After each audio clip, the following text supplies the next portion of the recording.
오늘 본문 말씀을 보게 되면 사도 바울이 다음과 같은 의문을 제기하면서 본문을 시작합니다. 지난 본문이었던 로마서 9장 5절 말씀을 보게 되면 이스라엘 백성들은 분명 하나님의 선택을 받은 사람들이었습니다. 그리고 구약의 이스라엘 백성들을 향해서 하나님께서는 많은 특권들을 주셨습니다. 그런데 왜 그들이 예수를 믿지 않을까? 이것에 대한 의문이 있었어요. 궁금증이 있었어요. 예. 분명 하나님께서는 그들을 선택해서 우리 민족을 선택해서 많은 특권을 주셨는데, 예를 들면 수많은 민족과 열방 가운데 양자 삼으셨고 구약의 이스라엘 백성의 역사 속에 들어오셔서 많은 영광들과 기적들을 보여주셨으며 많은 언약의 말씀 약속들을 주셨고 믿음의 조상을 그들에게 주셨고, 그리고 무엇보다 온 인류의 구원자이신 예수 그리스도가 태어나게 하셨는데 왜 이스라엘 민족들, 나의 동족들은 예수를 믿지 않을까? 이것에 대한 의문이 있었어요. 심지어 예수를 믿지 않는 정도가 아닌 예수를 경멸하고 모욕하고 무시하는 그들을 보면서 큰 절망에 빠졌어요. 그래서 사도 바울은 이러한 의문을 해결하고자 구약 성경을 붙들고 막 씨름을 하기 시작해요. 그리고 결국 성령 하나님께서 주신 지혜로 그 답을 찾게 됩니다. 그리고 그 답을 기독교 2000 역사를 통해서 수많은 영적인 거장들과 신학자들이 신학화하고 교리화해요. 우리는 그것을 가리켜서 선택과 예정의 교리라고 합니다. 오늘은 본문의 말씀을 근거해서 선택과 예정에 관한 교리에 관한 말씀을 여러분에게 드리겠습니다. 그런 시간 되기를 간절히 주의 이름으로 축복합니다. 자, 그렇다면 좀 더 구체적으로 이제부터 생각을 해보겠어요. 사랑하는 여러분, 이 선택과 예정의 교리 앞에서 우리가 믿고 따르고 전해야 할 영적인 진리가 무엇일까요? 오늘 본문에서 사도 바울은 우리에게 어떠한 답을 하고 있을까요? 자, 이제부터 따라 하시겠습니다. 첫째로, 하나님의 선택을 받았다고 해서 모든 사람이 구원을 받는 것이 아니라는 것입니다. 선택과 예정의 교리 앞에서 우리가 반드시 믿고 따라야 될 첫 번째 영적인 진리는 하나님의 선택을 받았다고 해서 모든 사람이 다 구원을 받는 것이 아니라는 것입니다. 사랑하는 여러분, 앞서 말씀드렸다시피 사도 바울은 자신의 민족, 구약의 자신의 민족이 분명 하나님의 선택을 받아 특권을 누리고 있는데 왜 예수를 믿지 않을까? 왜 그래서 구원을 받지 못할까에 대한 의문이 있었어요. 이 문제를 좀 해결해 보고자 구약 성경을 붙들고 씨름하던 중에 다음과 같은 결론에 이르게 됩니다. 오늘 보면 6절을 함께 읽겠습니다. 그러나 하나님의 말씀이 폐하여진 것 같지 않도다. 이스라엘에게서 난 그들이 다 이스라엘이 아니요. 이러한 결론에 이르게 돼요. 이스라엘에게서 난 그들이 다 이스라엘이 아니요. 하나님의 선택을 받은 아브라함의 혈통이라고 해서 다 구원을 받는 것이 아니구나. 아브라함의 유전자를 받았다고 해서 다 구원을 받는 것이 아니구나. 이스라엘 민족에 포함이 됐다고 해서 다 구원을 받는 것이 아니구나라는 결론에 이르게 됐어요. 그리고 이것을 확증하기 위해서 다음과 같은 예를 듭니다. 두 가지 예를 드는데 먼저 드는 예가 아브라함의 두 아들인 이스마엘과 이삭의 예입니다. 오늘 보면 7절에서 9절을 함께 읽겠습니다. 또한 아브라함의 씨가 다 그의 자녀가 아니라 오직 이삭으로부터 난 자라야 내 씨라 불리리라 하셨으니 곧 육신의 자녀가 하나님의 자녀가 아니요 오직 약속의 자녀가 씨로 여기심을 받느니라. 아멘. 여기까지만 보겠습니다. 사랑하는 여러분, 아브라함에게는 생전에 두 아들이 있었습니다. 사랑하는 여러분, 먼저 첩인 하갈을 통해서 난 아들인 이스마엘이 있었고, 그리고 나이가 지긋해서 100세에 하나님께서 약속하셔 주신다고 약속하신 번처 사라의 소생인 누가 있습니까? 이삭이 있었어요. 둘 다 아브라함의 분명 혈통을 받은 정상적인 후손들이에요. 그런데 하나님께서는 이스마엘을 선택하지 않고 이삭을 선택해서 구원하셨고 그를 통해서 구속사를 이어가셨습니다. 아브라함의 혈통으로 났다고 해서 다 구원을 받는 게 아니라는 겁니다. 이를 확증하기 위해서 또 다른 예를 오늘 본문 말씀에서 들고 있어요. 바로 이삭의 두 아들들인 쌍둥이 에서와 야곱입니다. 오늘 본문 10절에서 13절을 함께 읽겠습니다. 그뿐 아니라 또한 리브가가 우리 조상 이삭 한 사람으로 말미암아 임신하였는데 그 자식들이 아직 나지도 아니하고 무슨 선이나 악을 행하지 아니한 때에 택하심을 따라 되는 하나님의 뜻이 행위로 말미암지 않고 오직 부르시는 이로 말미암아 서게 하려 하사 12절 리브가에게 이르시되 큰 자가 어린 자를 섬기리라 하셨나니 기록된 바 내가 야곱은 사랑하고 에서는 미워하였다 하심과 같으니라. 아멘. 사랑하는 여러분, 이삭과 리브가에는 쌍둥이 두 아들이 있었어요. 우리 잘 알다시피 한날 한시에 태어난 에서와 야곱이 있었어요. 근데 오늘 본문에 우리가 보고 읽은 대로 그들이 태어나기도 전에 리브가의 뱃속에 있을 때부터 하나님께서는 에서는 미워하고 야곱은 사랑하셨다라고 말하고 있어요. 태어나지도 않은 아기들이 무슨 행위로 통해서 구원을 받고 선택을 받았다고 할 수 있겠어요. 엄마 뱃속에 있을 때부터 하나님은 에서는 버리고 야곱을 선택했다라고 말하고 있습니다. 이를 통해서 아브라함의 혈통으로 태어났다고 해서 다 구원을 받는 것이 아니다라는 결론에 이르게 됐습니다. 자, 그런데 우리가 이와 관련해서 간과해서는 안 되는 사항이 있습니다. 사랑하는 여러분, 그렇다고 해서 이스마엘, 에서 또는 이스라엘 민족이 하나님의 선택을 받지 않은 것이 아니에요. 그들 또한 분명 하나님의 선택 속에 있었어요.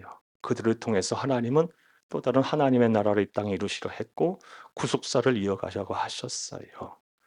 자, 그렇다면 이스마엘과 이삭, 에서와 야곱의 선택의 차이는 무엇일까요?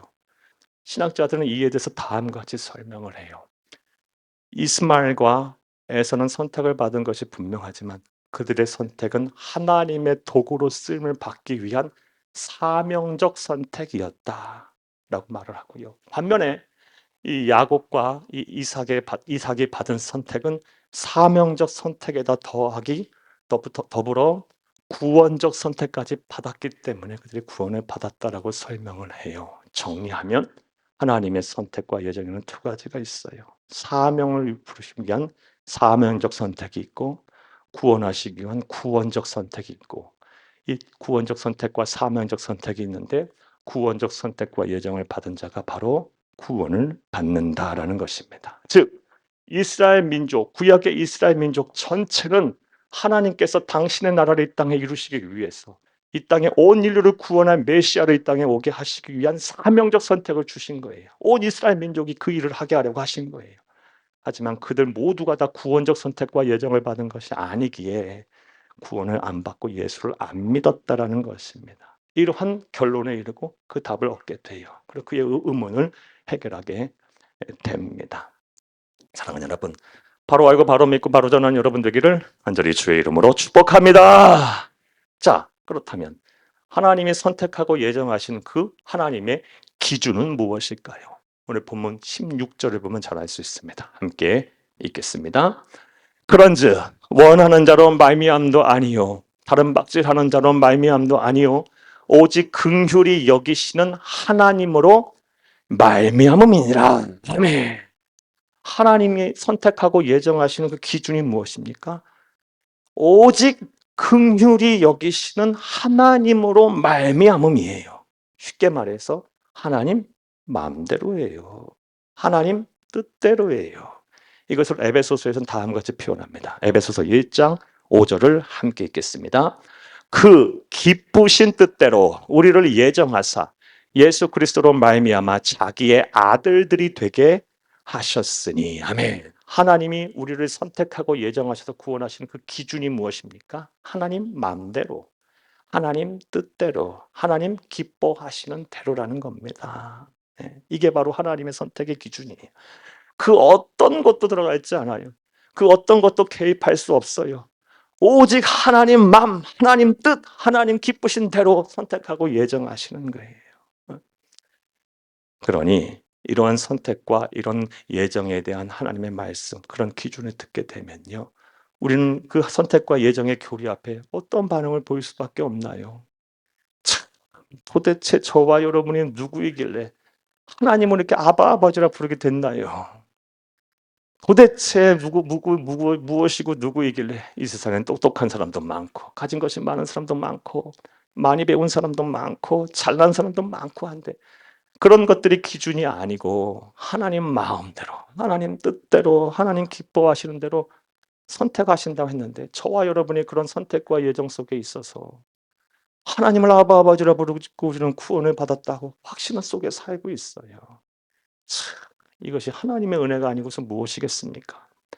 좀 다른 표현으로 표현을 해버리면 이 선택과 예정의 기준을요. 하나님이 저와 여러분을 선택하시면서 매우 매우 기뻐하셨다라는 거예요. 도대체 저와 여러분이 뭐길래 저와 여러분을 선택하시면 그렇게 기뻐하셨을까요? 기쁘신 뜻대로 우리를 선택하셨다니까요.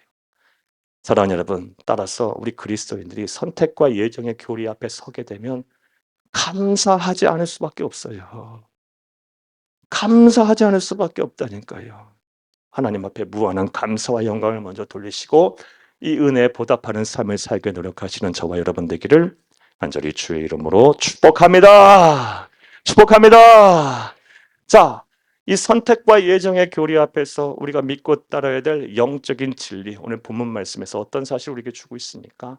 하나님의 선택을 받았다 해서 다 구원을 받는 것이 아니다. 선택에는 사명적 선택과 구원적 선택이 있는데 구원적 선택을 받고 예정을 받은 자가 구원을 받는 것이다. 그리고 선택과 예정에 대한 기준은 하나님 마음대로, 하나님 뜻대로, 하나님 기뻐하시는 대로라는 것이다. 그런데 중요한 것은 우리가 그 하나님의 마음에 들었다는 것, 하나님의 뜻에 포함이 됐다라는 것, 하나님이 기뻐하시는 선택과 예정을 받았다라는 것에 있어요. 무한한 감사와 영광을 돌리고 하나님 은혜에 보답하는 삶을 사시기를 다시 한번 간절히 주의 이름으로 축복합니다.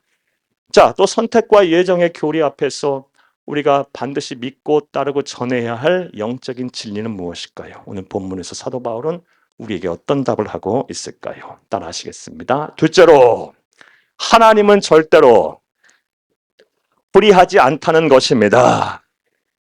선택과 예정의 교리 앞에서 우리는 이 사실을 온전히 믿어야 합니다. 하나님은 절대로 불의하지 않다는 것입니다. 이게 무슨 뜻이냐? 무슨 연관성이 있냐? 잘 들어보시기 바라요.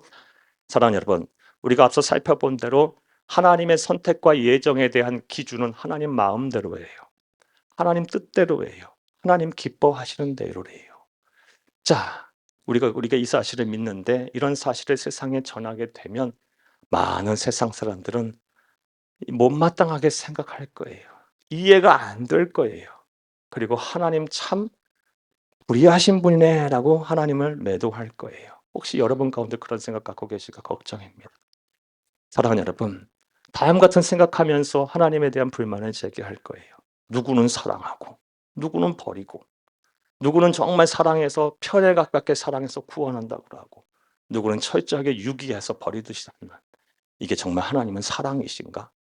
하나님은 한 영혼을 천하보다 귀하게 여기신다고 말씀해 놓고서 누구는 철저하게 사랑하고 누구는 철저하게 버려? 이거 말과 행동이 일치하지 않는 하나님 불의하신 분 아닙니까? 하나님 불공평한 분 아니십니까? 이렇게 문제를 제기할 수 있다라는 겁니다. 사랑하는 여러분, 실제로 성경을 보면 이러한 하나님에 대한 오해를 할 만한 사례들이 나와요. 오늘 본문 15에서 18절 말씀에서도 예로 들었듯이 하나님께서는 이스라엘 백성들을 출애굽시키시기 위해서 이집트 파라오의 마음을 강팍하게 했고요. 이집트의 백성들을 막 죽이셨어요. 또 출애굽한 백성들 가나안 땅에 정착시키기 위해서 가나안 땅에서 이미 잘 살고 있는 사람 막 죽이고요. 다 내쫓아 버리셨어요. 이러한 사례들을 보면 하나님 불의하신 분 아닙니까? 하나님 사랑이시라며요. 왜 누구는 선택하고 누구는 버리고 철저하게 유기하고 죽이고 그럽니까? 하나님 불의하십니다. 공평하지 않으십니다. 라고 하나님에 대해서 따지고 불평불만을 제기할 수 있다라는 겁니다. 사랑하는 여러분, 여러분들은 어떠십니까? 지금 여러분들의 생각은 어떠십니까? 그런데 이러한 생각이 어제 오늘만의 일이 아니었다는 것을 오늘 본문을 통해 알 수 있습니다. 오늘 본문을 보게 되면 사도 바울이 로마서를 쓸 당시 초대교회 로마교회 성도들 가운데도 이러한 불만, 이러한 생각을 가진 사람들이 많이 있었어요. 분명 사도 바울이 선택과 예정에 대한 말씀을 하셨을 거예요. 그러자 그들 가운데 이해가 안 되는 거예요. 하나님의 선택과 예정의 기준이 도대체 마음에 안 드는 거예요. 이해가 안 되는 거예요. 그래서 하나님을 향하여 하나님 불의하신 분 아닙니까? 라고 따져 물었더니 사도 바울이 이에 대해서 다음과 같이 말합니다. 오늘 보면 14절을 함께 읽겠습니다. 그런즉 우리가 무슨 말을 하리요? 하나님께 불의가 있느냐? 그럴 수 없느니라. 뭐 별 대답도 없어요. 그냥 명확한 한마디예요. 하나님 불의하지 않는다. 끝이에요. 불의하지 않다라는 말은 하나님은 틀리지 않는다. 하나님은 실수하지 않는다. 하나님은 오류가 없다. 하나님이 하시는 모든 행함에는 악함이 없다. 하나님은 절대적으로 선하신 분이시다. 라는 뜻이에요. 그리고 나서 또 여전히 사람들이 문제를 제기하면서 하나님 왜 이렇게 허물이 많으신 분이십니까? 그러자 이번에는 19절 말씀을 보게 되면 강한 어조로 책망을 합니다. 19절도 함께 읽겠습니다. 혹 네가 내게 말하기를 그러면 하나님이 어찌하여 허물하시느냐? 누가 그 뜻을 대적하느냐? 하시니 성경은 뉘앙스를 잘 파악하며 읽어야 돼요. 지금 막 혼내고 있는 거예요. 하나님이 허물이 있다니, 하나님이 불공평하다니, 하나님이 불의하시다니 무슨 말도 안 되는 소리 하지 마라. 누가 하나님의 뜻을 대적하려고 하느냐? 혼내고 있는 거예요. 따라서 저와 여러분 또한 우리의 머리로, 우리의 지식으로, 우리의 경험으로, 우리의 생각으로 이 하나님의 이 뜻과 하나님의 선택과 예정에 대한 기준이 이해가 안 되고 때로는 그런 하나님이 불의해 보인다 할지라도 우리는 그렇게 생각해서 안 돼요. 불신해서는 안 돼요. 하나님은 불의하지 않는다. 하나님은 항상 옳다. 하나님은 틀리지 않는다. 하나님은 실수하지 않는다. 하나님이 하시는 모든 선택과 행함, 예정의 모든 행함은 절대적으로 선하다라고 온전히 믿는 저와 여러분 되기를 간절히 주의 이름으로 축복합니다.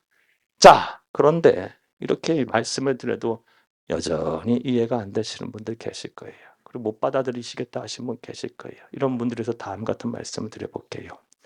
성경을 보게 되면 선택과 예정의 교리처럼 우리의 머리로 온전히 이해가 안 되는 말씀들이 참 많아요. 그리고 그런 말씀들은 대체로 하나님께서 많은 것을 계시하지 않았기 때문에 그래요. 더 자세하게 설명 안 해주셨기 때문에 그런 경우가 많아요. 이 선택과 예정에 대한 기준도 내 마음이야, 내 뜻이야, 그리고 내가 기쁜 대로 선택하고 예정한 거야 이렇게까지만 하지 마시고 더 자세하게 설명하셨으면 좋지 않았을까라는 생각도 들어요. 예. 그런데 하나님께서 이렇게 자세하게 설명 안 하신 데는 그만한 또 이유가 있는 겁니다. 자, 하나님께서 이렇게 자세하게 계시하지 않으셔서 우리가 온전히 이해가 안 되고 우리의 생각으로 우리의 마음으로 받아들이지 못하는 말씀들이 있을 때 우리가 어떻게 해야 할까요? 이럴 때는요. 우직스럽게 믿어야 하는 겁니다. 하나님이 그렇게 말씀하셨으면 믿어야 하는 거예요. 우리의 신앙이 믿음의 영역으로 빨리 넘어가야 되는 거예요. 여러분 생각해 보세요. 하나님이 우리의 머리로 다 이해가 되시는 분이라면 어떻게 그분이 우리의 신앙의 대상이 되시겠어요? 그는 초월자예요. 창조주예요. 우리의 언어로 설명할 수가 없는 분이에요. 담아낼 수가 없는 분이에요. 하나님의 생각을 어떻게 우리가 다 읽어내고 담아냅니까? 그건 영적인 교만이에요. 사랑하는 여러분, 하나님이 보여주신 대로 계시하시는 안에서 우리가 이해할 수 있는 것은 이해하고 이해 안 되는 영역은 믿음의 차원으로 빨리 넘어가야 되는 거예요. 그게 바른 신앙인의 자세이자 태도입니다. 사랑하는 여러분, 하나님의 선택과 예정에 대한 기준이 설령 이해가 되지 않는다도 우직스럽게 믿으시기 바라요. 하나님은 절대로 불의하지 아니하신 분이십니다. 또 오늘 본문 말씀에서 알 수 있는 선택과 예정의 교리에 관해서 알 수 있는 영적인 진리는 무엇일까요? 자, 따라 하시겠습니다. 셋째로 구원적 선택과 예정을 받았다 할지라도 예수를 믿고 끝까지 믿음을 지키지 않으면 구원받지 못한다는 것입니다. 하나님의 구원적 선택과 예정을 받았다 할지라도 우리 그리스도인이 예수를 믿지 않으면, 믿음으로 화답하지 않으면, 예수를 믿지 않고 또 믿었다 할지라도 끝까지 이 믿음을 지켜내지 못하면 우리 구원 못 받는 거예요. 구원이 완성되는 것이 아닙니다. 분명히 알아야 돼요. 사랑하는 여러분, 오늘 본문 말씀을 보게 되면 이 사도 바울이 앞서 우리가 살펴본 대로 하나님의 구원적 선택과 예정은 일방적이고 아주 절대적인 선택이자 예정이었음을 우리가 알 수가 있어요. 오로지 하나님의 마음이에요. 오로지 하나님의 뜻이에요. 오로지 하나님이 기뻐하시는 대로 선택하고 예정하신 거예요. 하나님의 선택과 예정의 특징은 일방적이고 아주 절대적이에요. 그리고 이것을 더욱 확증하여 설명하기 위해서 오늘 본문 말씀 21절 말씀을 보게 되면 사도 바울이 토기장이의 비유를 통해서 설명합니다. 우리 21절을 함께 읽겠습니다. 토기장이가 진흙 한 덩어리로 하나는 귀 있을 그릇을 하나는 천 있을 그릇을 만들 권한이 없느냐. 아멘. 토기장이는 하나님을 비유하고요. 진흙은 우리들을 말해요. 그것을 가지고 토기장이가 마음대로 질그릇 만들 수도 있고 또 마음대로 귀한 그릇 만들 수도 있는 것 아니겠어요? 토기장이 마음대로 그렇게 하는 거예요. 따라서 하나님이 누구를 선택할 수도 있고 예정할 수도 있고 구원할 수도 있고 다 그 창조주의 마음이에요. 이처럼 하나님의 선택과 예정의 특징은요, 일방적이고 절대적입니다. 자, 그런데 하나님의 선택과 예정이 이렇게 일방적이고 절대적이라고 해서 우리가 놓쳐서는 안 되는 중요한 사실들이 있습니다. 먼저 아무리 하나님의 선택이 일방적이고 절대적이라 할지라도 이 선택하는 구원의 대상은 모든 사람에게 열려 있다라는 것입니다. 사랑하는 여러분, 사도 바울은 이것을 오늘 본문에서 설명하기 위해서 구약의 호세아 선지자의 글을 인용하고 있습니다. 오늘 본문 25, 26절을 함께 읽겠습니다. 호세아의 글에도 이르기를 내가 내 백성이 아닌 자를 내 백성이라 사랑하지 아니한 자를 사랑한 자라 부르리라. 너희는 내 백성이 아니라 한 그곳에서 그들이 살아계신 하나님의 아들이라 일컬음을 받으리라 함과 같으니라. 아멘. 25절에 내 백성은 이스라엘 민족을 말해요. 사랑하지 아니하는 자는 누굴 말해요? 이방인들을 말해요. 그들을 사랑하겠다고 말씀하고 계세요. 하나님의 이 선택과 예정이 일방적이에요. 절대적이에요. 그 어떤 사람의 입김도 어떤 생각도 개입될 수 없어요. 그냥 하나님이 하시는 거예요. 그런데 이 구원에 대한 이 선택에 대한 대상이 모든 사람에게 열려 있다라는 겁니다. 그래서 저와 여러분이 그 선택과 예정을 받아 구원을 받은 거예요. 만약에 이 모든 사람에게 열려 있지 않다면요, 그냥 이스라엘 민족 그리고 특수한 사람들만 구원을 받았을 거예요. 모든 사람들에게 다 이 선택과 예정은 열려 있어요. 자, 또 하나님의 선택과 예정이 일방적이고 절대적이라 해도 우리가 또 반드시 알아야 될 또 다른 사실은요, 앞서 우리가 대주로 읽은 대로 우리가 구원적 선택, 그 일방적이고 절대적인 구원적 선택과 예정을 받았다 할지라도 우리가 믿음으로 화답하지 않으면 아무런 소용이 없는 거예요. 믿음으로 화답해서 예수를 그리스도로 믿고 그리고 나서 끝까지 이 믿음을 지켜내야 우리의 구원이 비로소 완성되는 것입니다.